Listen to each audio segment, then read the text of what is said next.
Hello and welcome to the latest in my series of In Conversation pieces. And today I'm joined by a great friend of mine and a man who I'd rank as being possibly the highest achieving angler of all time domestically in the UK. Gerry Hughes.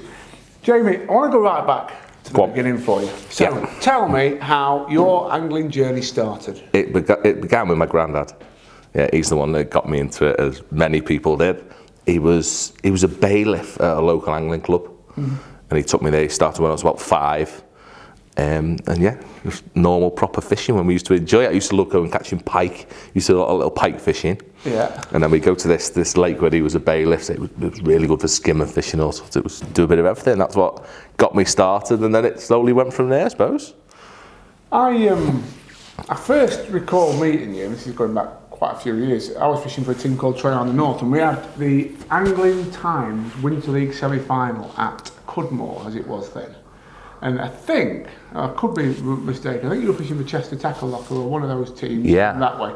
I always remember them saying, the locals saying, "Oh, there's a lad who's coming here, Jamie Hughes, he's going to be brilliant, he's going to be brilliant." And yeah, that was the first time we met, and I think you won the match, the practice match the week before or something. Yeah, not a clue. I can't remember that. So how did it progress then, from going with your granddad like that to obviously where you are now? Well, there's a lot involved. Like I suppose it started a little bit of club fishing, but just little matches in local clubs. That's what got me into match fishing. And were your granddad in the clubs as well? Did he join the clubs? Or? Yeah, he fished the club. My granddad, he won't mind saying one bit, he's well gone now, but he was the worst angler I've ever met in my life. He did not have a clue. He just got me the love of fishing. Yeah. Do you know what I mean? He got me into fishing, and it was through reading things like Improve Your Course Fishing. Do you remember that big binder? What was it? The Art of Fishing, the black one. Yeah. All that sort of thing. You'd read that, and I'd always look for the match section-y bit, and it'd be like Polly or Dave Burrows, was it? Yeah. Who used to fish on the canals, people like that. They were the ones that I'd aspire to. I'd say, oh, I'm into a bit of that. I want to do a bit of that. And that's where it started. I joined. The first thing I did match fishing properly was with a team called Williston, which was local to me. And they used to fish on the Shroppie and the T&M and all the canals. And that's what I started doing. That's what got me into real match fishing. And then I was probably about 15, 16 around that time. Maybe a bit older, maybe just 18. And then I started fishing Steve Openshaw's place. Yeah. Probably when I was about 17. And that was the first commercial. For me, that was the first commercial I ever fished, was Steve's place. And that was where I sort of learned how to fish, doing a lot of fishing at Steve's, and then it progressed to, I left Williston and I started fishing for a team called Census Rod and Reel, which were the same sort of group as Chester Tackle Locker. They used to fish against them. I fished for the two teams, and that was venues like Rudyard and the Weaver, and again, all usual Northwest venues. So it was natural venues starting? Yeah, to begin with, it was natural venues. Of course it was. Well, that's what we had then. Commercials were only just starting to happen there. Partridge didn't exist in our area. I think Brookside. I'll tell you where I used to fish. I used to fish a place called Burton Mere, which is a nature reserve now. And I used to rock up at Burton Mere, and I met people like Peter Price, who doesn't really fish much anymore, and Steve Boyd, a few other people. Yeah. And again, every time you go to these new venues as a kid, you'll have it yourself. You learn to. There's always an angler that's focused on. Yeah. And you aspire to, I want to do what he does, and I mean, it built from there, that sort of thing. But yeah, went on to them, to Chester Tackle Locker, and then after that, what did we do after that? Maven Midlands. Yeah, that was the first proper big step in team fishing I made, fishing Maven Midlands. That was only I was only there for a couple of years. And then probably when I was around 23, I made the decision that I wanted to do it for myself. I remember when you were Maven Midlands as well, one occasion, me and Matt Godfrey I can't remember, we were driving somewhere anyway, and I think when the Winter League final was down on the Need, and they got a section at Rail World, and you catch about £30 a roach from down there on Hem. Yeah, on a Malman winter wire or something. Yeah, it was solid. Yeah. I always remember us all talking, we'll see how good Jamie is on these natural, and you banged up £30 a roach. Yeah, it was solid. To be fair, I'd been tipped off though, because it was a practice. And I think it was Pete Goodman that said, get on one of these 2 pegs. I forget the number now. Yeah. He said, get on these 2 pegs, they're really good. So I've sat on one, it was solid. You'd see the meat in my bait, it was solid. That's awesome, isn't it? Yeah. So, obviously, there's been a conscious decision made at some point to switch from natural venue fishing to commercial fishing, pretty much exclusively. Why did you do that? I don't think it was a case of me deciding that, I don't want to do that anymore. it's just how fishing's gone for me, especially in the northwest.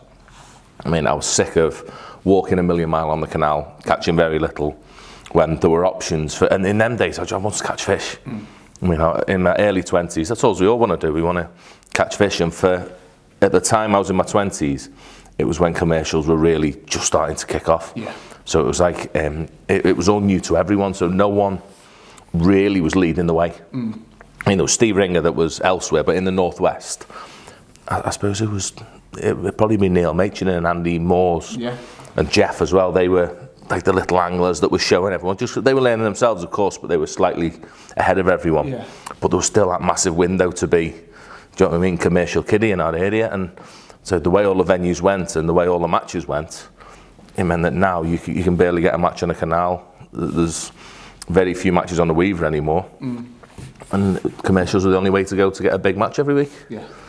And I suppose that leads me on to the next thing I want to talk about, really, which is the Camazan, because as it was then, obviously you won that, and I mean, you sort of, I don't think you so much chased it as there were a lot of good matches in your area, weren't there? And yeah, I mean, it's gone from being, you know, you say almost your hand was forced into doing it, but then there were some of the biggest matches in the country for many years in your area. Yeah, we were very, very lucky because, again, commercial-wise, there weren't a lot.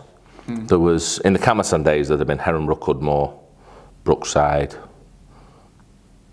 That'd be about it. Really, as regular open matches. There'd be a few other leagues, obviously, that at Hampton and places like that. But yeah, it gave us 3 real good venues, as you say, with them turnouts. I remember in the days at Cudmore, you guaranteed 50 Saturday, Sunday, 100%. You were guaranteed 50 both days. Yeah. The same at Heronbrook. It used to be unreal. Whereas now, getting the numbers, it just doesn't happen anymore. It's too fragmented everywhere. Yeah. But yeah, it did make chasing the Camazan. It was definitely a target. Don't get me wrong. I didn't miss a day. I'd never miss a Saturday, Sunday, or Bank Holiday Monday. But there was always a match for me. Yeah. Whereas other people would maybe struggle. You missed that event? No, it was a phenomenal event. But without my life, I couldn't do it. If I said to my missus I was going Saturday, Sunday every week it couldn't be done now. You know what I mean? It's a young single man's game, that. So that brings me nicely on to qualifiers. I mean, obviously, everyone knows you as multiple final winner, Golden Reel, Maven Match This, Fishermania, you name it, you've won it multiple times in many cases. But all that has to start with a qualifier. So, you remember the first qualifier you fished? Where was it? I don't know. No, I don't know. My first actual qualifier, it may have been Tunnelbarn Farm. There's a very good chance it was Tunnelbarn Farm. And I think I wasn't actually far off. I drew somewhere on Canal Pool, and it'd be around 8 or 10 now. And I think I was about 5th in the match. Yeah. And it made me think, oh, this is achievable all of a sudden. But say it took a long time with qualifiers. At first, it was just, I suppose, money and everything was in them days. It was quite expensive. And I maybe fished 2 or 3 a year for the first couple of years. Yeah. I remember fishing one at Woodlands Thirsk. I remember fishing one there and I came 5th as well. And that's where I had a couple of little tasters, that got me keen, and you get a couple of quid back and you think, this is achievable, do you know what I mean? With the right peg, and if everything goes perfect for me, then maybe one day I can qualify. I think the first ever time I did qualify was at Larford. Right. And I was on, it was weird numbers then, I was on about 34 on the match lake, but that would have been 20 or 18, so just before off the island. I remember winning that. It was my first ever qualifier. I won with £147 of F1 shallow. Flipping it. And that was mega. That was in the days when we sort of had our own little thing. Me and Steve would go to Larford a lot. And it was all shallow fishing for F1s. And we weren't good at it by how things have progressed now, but we could do it, and we had a massive edge of fishing light. We used to fish out 10. Right. And it was like unheard of then. Now it's the done thing for F1s, but then we'd rock up fish out 10 shallow, and it was frightening. Yeah. When everyone else is fishing 016 because it's carp fishing, and so we used to have a massive edge on there. Yeah, that was my first ever final I qualified for, and that kicked things off. And that was what, fish show final? That was it? That was a fish show final. Yeah, I forget what year. 2009. I'd have a guess at 8 or 9. And obviously that final then would have been at Cudmore, would it? It was the first ever Cudmore final. First ever Cudmore. Yeah, first ever Cudmore final. That. Did you win that one or not? No, I messed that one. That was the most nervous I've ever been, as you'd expect in a final. And I was the last one to catch fish. I didn't catch fish for 2 hours maybe. That was horrible. Didn't like that one. What you've just said actually makes what you've done even more incredible. So 2009, you first qualified for a final. Around then, yeah. we're now in 2020, and obviously the qualifier season we're talking about hasn't started yet, so we'll say 2019 really. Yeah. So that's a 10-year window, and you've won 5 major finals. Yeah, I've been very, very, very fortunate. In 10 years. Yeah, I think one of the things I'm most proud of is that since the first final, I missed 2 years, and then I've qualified for every single official final for the last 9 years. That's the thing I'm most proud of, yeah. You qualified, I didn't realise that. Yeah, I think we have 9 on the bounce now, 8 or 9 on the bounce. That's frightening. So it's gone all right. Let's let's talk more about this then. So, Woodlands first didn't go. Woodlands. Larford, you've qualified for your first final. That's not been too good. Next time, how did it sort of develop? Where did you qualify next, and what gave you this hunger to keep going? Next, I qualified. Well, it was just the buzz of the big event. So as soon as you do a few of these qualifiers, the excitement, it outweighs any other match in my world, in commercial world. Them qualifiers, they're phenomenal. The atmosphere, and it was just so different. And there's such a big prize at the end of it, not just winning the final potentially, just getting in that final. So I've said it a few times. I actually did a film with Andy and Rich the other week for Fish Show. And if I could pick one outstanding point in all my fish shows to focus on, that's when I felt the best. It isn't actually winning one. It was actually qualifying the first time, and that drive home, how good it felt. It was, do you know what I mean? It was a long time ago, I can't really remember, but it was on a par with winning. Yeah. It's that special. So that's what got me really into it. You know what I mean? Once I'd felt that the first time, all you want to do is try and replicate that feeling again. Just for a match to do, that's unreal. And tell me about the first one you won. How did that? Where did you qualify, and what happened? I think I qualified at Partridge. Yeah, I'd been in the year before. I'd qualified at Woodlands the year before, Woodlands View, and I'd drawn peg 7, which are a steady peg at Cudmore. And I'd messed it up big time. I was winning for 3 hours, and then I mucked it up. And then Warren Martin went on to win that one. The year later, I drew the best peg in the world at Partridge. I drew peg 2 on Spey, which doesn't actually, Pine, peg 2 on Pine, which doesn't actually exist anymore. There used to be like a bowl at the end of Pine Canal. And I drew on that, and I qualified with 140 odd pound again of F1 Sheller. And I drew peg 7 again in the final. And I've told this story to loads of people. Leading up to it, it was all carp fishing. It'd all been shallow carp fishing because they'd moved a lot of carp from the new pools into arena, so it was fishing for these 4 or 5 pound carp, which what we were all doing. And the barbel they'd been moved, they'd lost a lot because they were 20 years old and whatever else. But I went up there with my missus 3 days before, and I'd had a play, got all my kit sort of done, and she wants to have a go. So I've stuck her with a top kit, short, and she threw some casters in to catch some fish, and she had 10 barbel and 10 chucks. I thought, that's weird. And we were on about peg 5 or 6 of fish, and I thought there must be a gang. And they'd had a pump on as well, so I think that's what they were living by, this pump. And then they took the pump out, and I've drawn 7. I put my plummet in, and as soon as I put my plummet in, the barbel jumped out. And I've moved it. I couldn't move me rig, there were that many barbel in front of me. Which is, in a fish show, do you know what I mean? To have something like that, incredible. And I've caught 1 a chuck. It was absolutely solid with them. And obviously, you talked about the buzz when you qualified for the first time, walking on the stage to pick up that check. Was it 30 grand the first one year, or was it 50 grand? Yeah, 30 grand the first year. 30 grand. Yeah, it's something really, it's quite nervous though, because I don't like the public thing then, or I wasn't used to it then. Yeah. So I didn't want to go up on the stage, it's quite nervous, but yeah, to win something like that, it was sort of, it hit home last half hour of the match. Yeah. Because I was lucky, there were that many fish that were, I think I'm 30 kilo ahead, it was job done. And that, when I realised, it was all weird, all my adrenaline went through my arms, I couldn't move my arms, and it's an amazing feeling but yeah, I don't think that can ever be replicated again, the first one. We're not going to go through every final you've won, because we'd be here all day, frankly, but I want to ask you some quite specific questions, being a bit selfish now. How do you go about winning these qualifiers? Because you've got something a little bit special sorted, you've got to have. It's just relentlessly trying. I mean, there isn't, if I'm going fishing, I'm going to fish a qualifier. If there's one on, doesn't matter whereabouts in the country is, I go. And whenever I go, I fish how I want to fish. Yeah, we just had this conversation today, haven't we, while we've been fishing. I don't rock up and fish the in method that everyone's doing. Not unless I feel that that's the right one. I'll rock up and I'll fish my way for whatever the target weight is. And do you know what I mean? I've probably got that much experience now of fishing all these different venues in so many different situations. I'm not saying it becomes easier, but the way you think about your match becomes a lot more single-minded and a lot more focused on the right thing to do. And you never sort of do the wrong thing, isn't the right thing to say, but you don't make mistakes. It's interesting, Gerry used there the target weight. Is that how you look at it and you'll think, right, I've arrived at Weston Pools today for the qualifier, I expect £150 to win. I've drawn peg 6 on Stretton, how am I going to catch £150? Yeah, not far off, yeah. Yeah, very much so. That would be, as long as I know the venue quite well. These small fish venues, like Partridge Tunnel, you can look at results, previous results, recent results, and you're never far off, are you? Now and again there's an anomaly, and you catch a massive weight happens, but then that's a peg. Yeah. You know what I mean? I believe a good angler on a good peg with a lot of fish, but if it's a fair match at the venues that I try and choose, again here, Tunnel, all them, then yeah, you can be not far off, and then you can do the right thing all day to catch that weight. Yeah. We had a little joke at Tunnel earlier this year, didn't we? Because you fishing maggots, I think, and obviously you won a Daiwa pole fishing masters along with everything else last year. And pellets were a major part of the attack on that.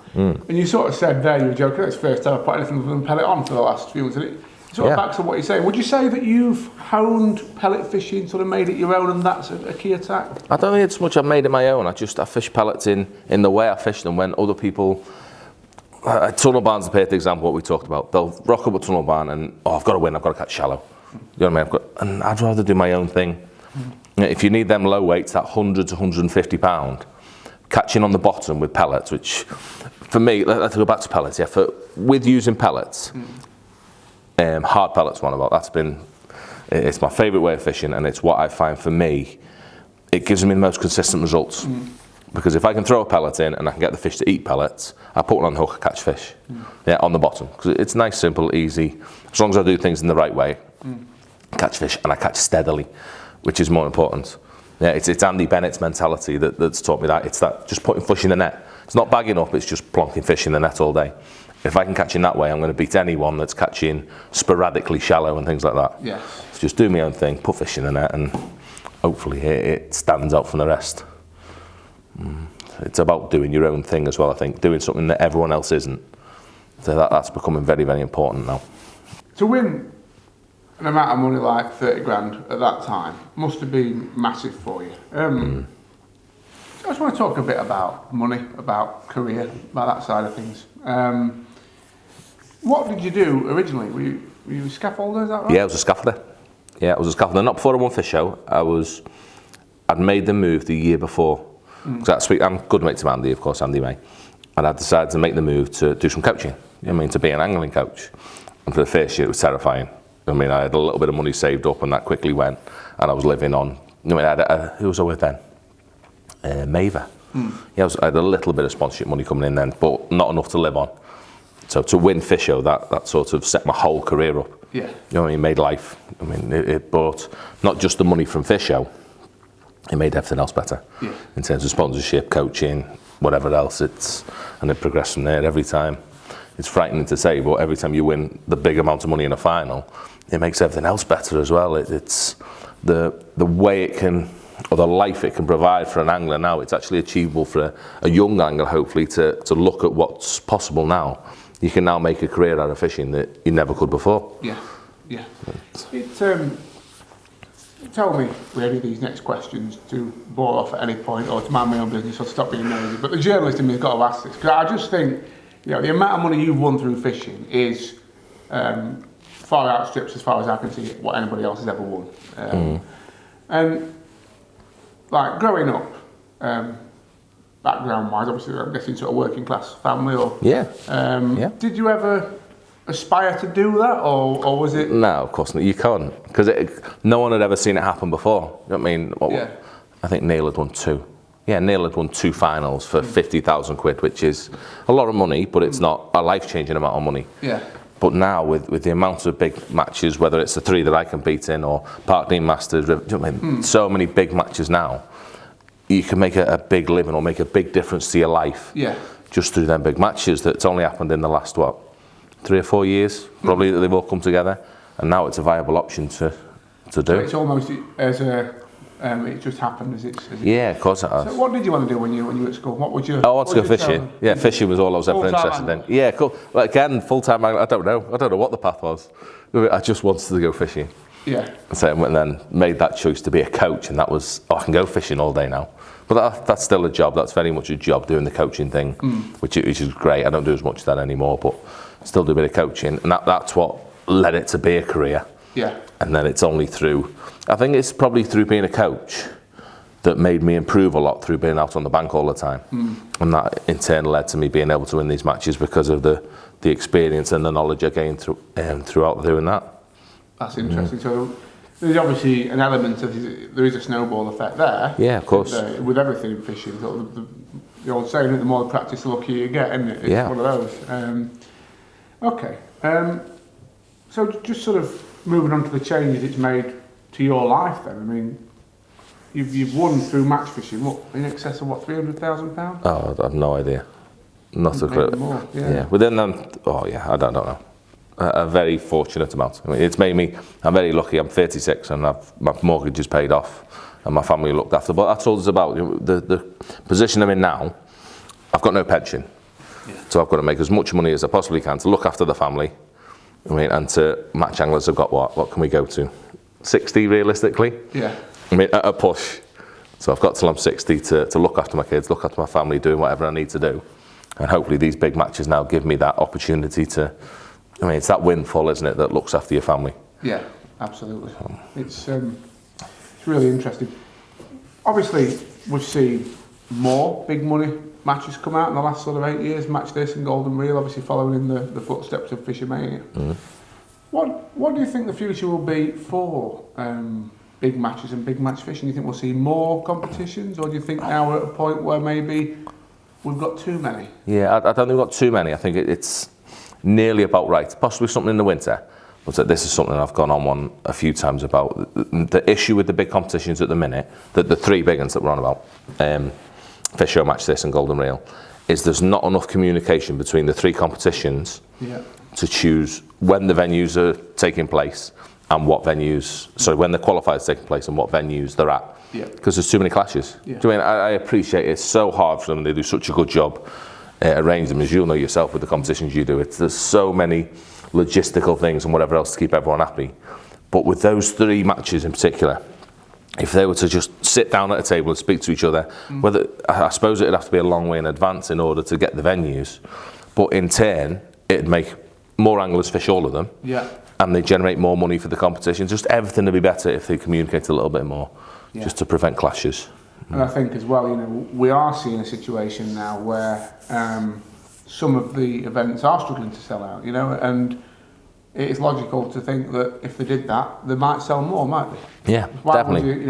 There are only so many, a finite number of top flight, and I would say use a top flight match angler label to mean people who want to fish qualifiers, because obviously people who think they've got half a chance of winning one. So, there's only so many of them out there, isn't there? So, yeah, I bet you there's not 400. A push through the whole country, you've only got about 400, 500 at a push. Commercial, wanting to fish those sort of events. And if they're split between three matches, then straight away you're not getting the turnouts that you should be getting to those events. That makes total sense. Okay, so looking to the future, we've obviously spoke about the career side of it quite nicely there. What do you want out of your fishing? I just want things to carry on. Yeah, I've thought about this a lot, and we've talked about it, the England route and all that. That's all gone for me. That'll never be part of my fishing. I just want to do what I do, almost, win as much as I possibly can. I like being the first person to do things. There's still a few little targets. I'd like to win Fish Show again. I'd like to win them all again, do you know what I mean? Just through winning and a nice big fat check and whatever else. But yeah, I just want to tick off as many possible things I can on the list and just enjoy winning. Because unfortunately with what I do now, I'm out on the bank that much. I'd be the first to admit that my love for actual fishing isn't what it used to be. Really? I really miss the days, like going back to the granddad days. That's when I loved fishing. Yeah, now I love winning. Why don't you enjoy fishing? Not enjoy fishing, just not as much. Do you know what I mean? I couldn't. I suppose it's just doing something too much. I couldn't go to a commercial now and have a pleasure day shallow fishing for F1s and things like that. I could go and have a little practice, but as soon as either the competition element isn't there or the learning element isn't there, something that can improve me, or then I'm not interested.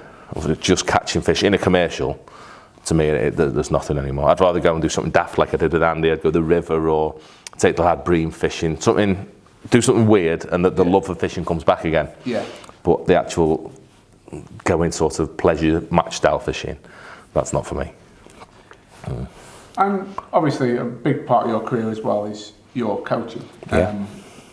Obviously before Christmas I interviewed Andy May, and I think himself, he was one of the first to really, I think Neil Machin and him were the first to do. Obviously you weren't far behind him. I know, like being out on the bank a lot, Jamie, a lot of people have told me how much they've enjoyed days with you. You get some glowing feedback, don't you? Yeah, well, that's what I definitely believe Andy will be the same. We've been doing it that long.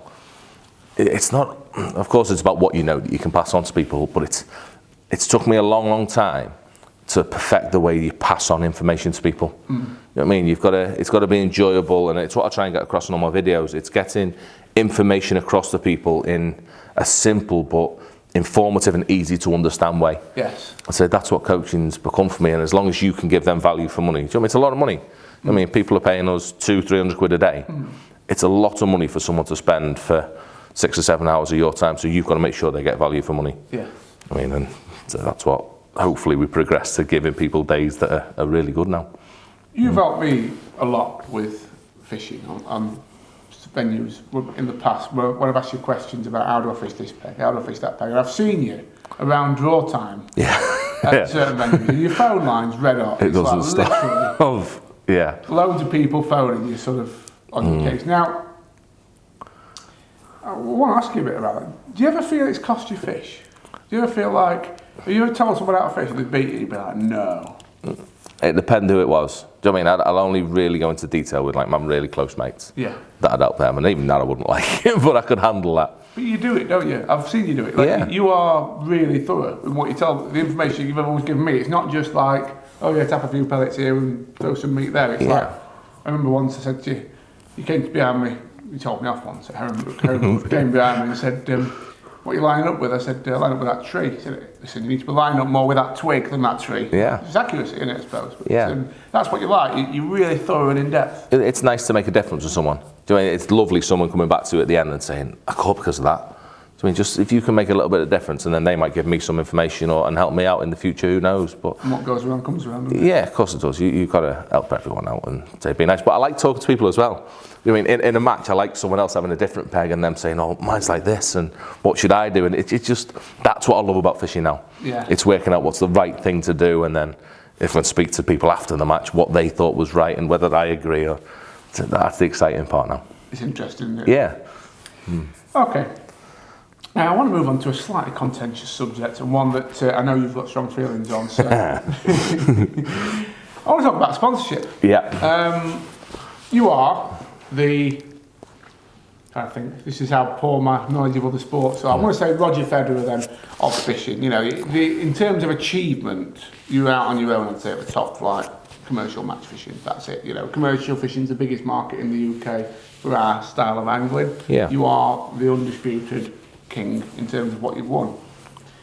So, does it ever bother you that you're not paid 100 grand a year? Do you sometimes look around and think, hold on a minute, any other sport, I would be probably a millionaire just off wages from sponsors?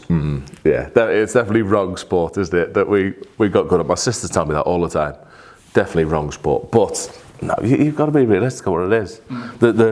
The tackle companies that are massively generous in looking after us anyway. It's not so much sponsorship now. I work as a consultant. I work for Matrix and Spotted Fin, but it's the money they make. They can't justify paying that sort of money. Do you know what I mean? For the return that they get, angling such a small, not angling, match fishing, commercial match fishing, if anything in my case, is such, really when it comes down to numbers, such a small market. The money's not there to be made. You can only expect people to put in the money that they're going to make. I mean, they're not going to give it you for free. They have to make money off your back sort of thing, off promotions or whatever else. So that as long as they're paying you something that you think's relevant for the time and effort you're putting in and the gains that they're making out of you, then you have got no problem with that at all. Do you ever feel that there's too much sponsorship out there in the world of match fishing? I think it's just gone weird. I think it's gone out of hand. It's not so much too much sponsorship, although I do think, what's the best way of putting it? I think sponsorship, in fact, let me focus on this instead.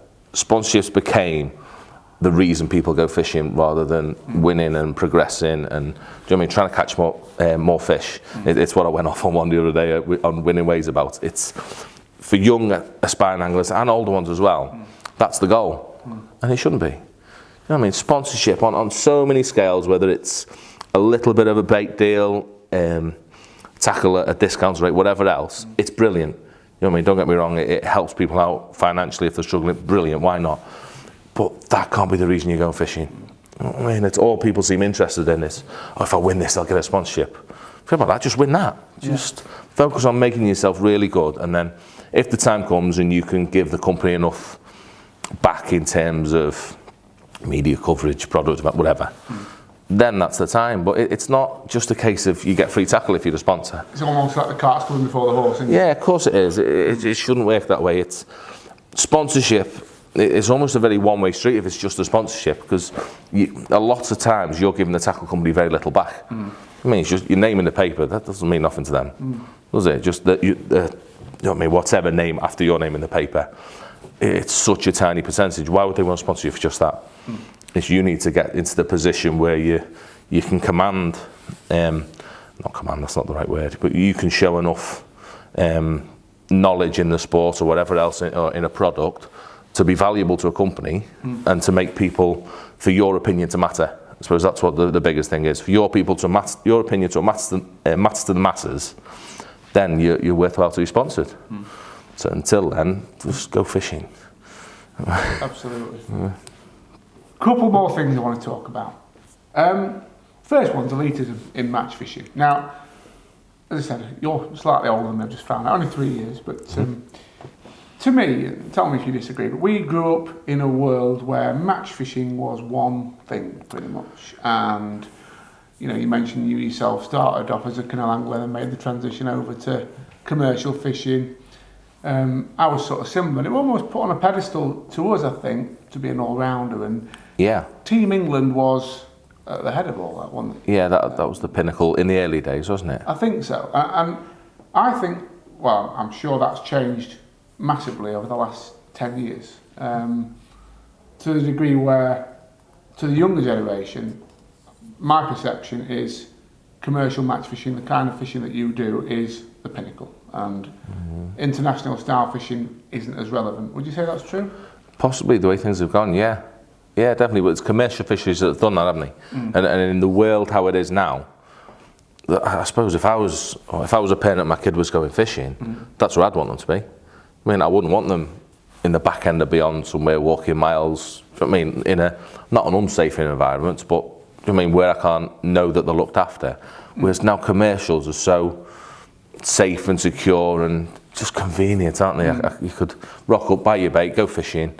It's made fishing easy, hasn't it? Yeah, absolutely. And there's no reason why it's always going to be what kids get into, isn't it? And if they see a path via doing that, then yeah, of course, that's going to be it. I think, as a parent yourself, you've given a set of very practical reasons why kids might go down that route, but to me, it stands out as well that it's more glamorous. Fishermania, look at it, you're putting lights, the TV crews are there. Yeah. You know, it attracts the headlines, and that sponsorship comes at the back of that. You know, there's members of international teams in the UK that aren't sponsored at all. And yet, you know, the top flight commercial match anglers in this country all earn a nice wedge off off sponsors. So my question really is, do you feel that match fishing in sports fragmented? Yeah, hugely. Not so much fragmented, it's going down 2, possibly 3 different routes now. Maybe because there's, I don't think, more anglers on the banks to the right. Possibly, there's possibly a lot more people fishing now. But yeah, there's distinct 3 different routes of your natural venue, any method sort of thing, your feeder fishing and your commercial fishing. They seem to be the 3 routes of the sport to go down with. I think I'd argue that commercial fishing is still the strongest. Maybe not at the top level, but within, I bet you if you spoke to all the clubs, 90% of the club matches now are a commercial pace, and that'd be another big thing in that how easy it is for clubs to fish now. They can fish a variety of venues, all on commercials, all in comfort. I mean, nice and easy, knowing they're getting on the pegs, knowing they're going to catch fish. I mean, that's what's made commercial fishing so popular. But yeah, for the England route and that sort of thing, there's definitely, it's a lot more difficult because that route's so much harder to go down.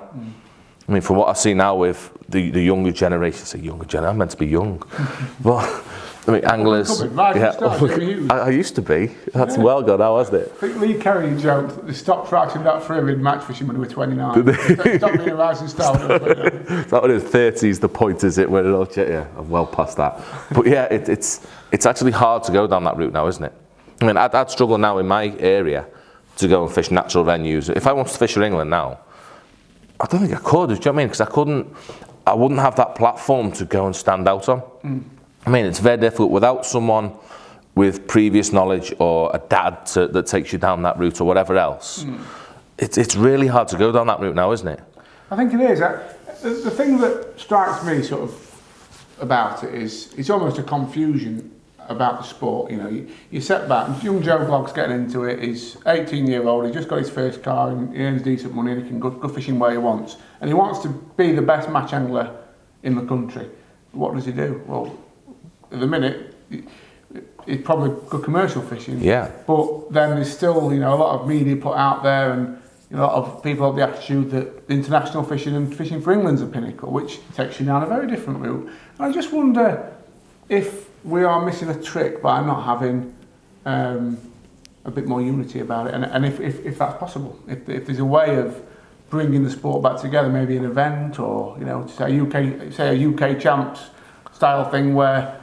You know, I don't know. I just wonder. Yeah, I'm with you, to sort of see the best anglers from whatever disciplines all together, and then to see what comes out of that. It comes down to what the anglers ultimately want to progress to in the first place. I mean, that's exactly the same as you and my growing up when I first started getting into match fishing. Then yeah, England was one day I'll fish for England. Yeah.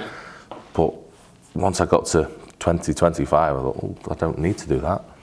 I mean, of course, it's a dream, isn't it? What the lads do is phenomenal, and they are, if they did what I do, Des and Will, they'd be the best at what we're doing. They've gone down their routes, which is, thank God, they're out the way for a while.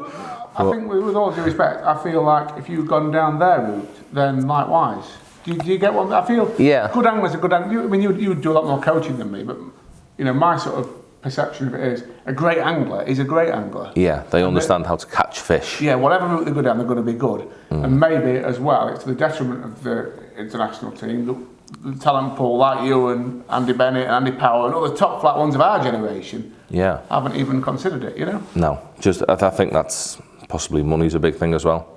I mean, with doing our route, you've got that financial incentive, whereas with England, unfortunately, there isn't. And in the current situation they're in as well, with sponsorship and things like that, it's something to worry about, isn't it? Yeah, absolutely. I couldn't, even the position I'm in now, I couldn't tell my missus, I'm going away for 2 weeks, it's going to cost me 2 or 3 grand. Yeah. I mean, there's not a chance. Just going down our route, I can change their lives for them. Absolutely, absolutely, and you have. Yeah.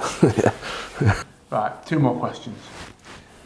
I just want to ask you what your favourite win was out of all the titles that you've won. What means the most to you, and it can be for any reason really. I don't know. I think my best ever win was probably my latest, and that golden reel. But mainly, or not mainly because that's probably because that's the most recent in my memory. Yeah. Mainly of how I felt, but for a fishing performance, that was the best I've ever fished a match. In one of them big finals. But I suppose the first fisher though would be it'd be the thing that means the most. I mean, winning my first ever major event, I suppose that's what it'd be. Yeah, first fisher, there's no way of replicating that. And my final question, as you know, these are always a bit cruel, a bit contentious. So I want to imagine that it's next year's Fishermania final and you're there again, and you're in a battle with 3 other anglers for the title, and it's neck and neck. There's nothing in it. You're going into the last hour. Yeah, been there. Which 3 anglers would you least like to be doing battle with? What, 3 others apart from myself? Yeah. 100%. Well, first 2 will be Andy Power, Andy Bennett. I mean, 1,000,000% they're standing out. And other than that, I don't know. Who'd be the next? We'll throw Will in as well. We want Will. Will or Des. They'd be very daunting to having that gang, wouldn't they? Yeah. But yeah, it's Bennett and Power would be the first two on the list there. Top of the game, aren't they? And never want to fish against them. As long as they're on a different lake, I'm happy. But yeah, Des or Will would be the third. Jamie, it's been an absolute pleasure talking to you today. Thank you very much. Folks, if you want to see more from Jamie, I've got to give his Winning Ways project a plug because it's absolutely great viewing. Just tell them a little bit about it, Jamie. Well, that's the coaching sort of videos that me and Andy, or me and crazy Andy May do, that we try. We've gone down a different route. Last year we went down a very much, we did things on Vimeo last year, and we were very much all focused on slight or serious as it gets with Andy, but serious videos on coaching. And now we're going down a little bit of a different avenue, and we're going just YouTube. We're not going to charge you any money anymore. We're going to do it all via YouTube, or mostly via YouTube. And we're doing a bit of everything now. A few daft videos. We're going to focus a lot more on some live matches, and then we're going to get back to enjoying fishing, which I think it's all about. It's what we're all missing, and yeah, that's what we're going to be focusing on this year. Not only two of the best anglers, but two of the best presenters out there. So they'll be absolutely belting. And I've enjoyed a few of them, and I'll be enjoying a few more. So lovely. All the best, mate. Thank you very much.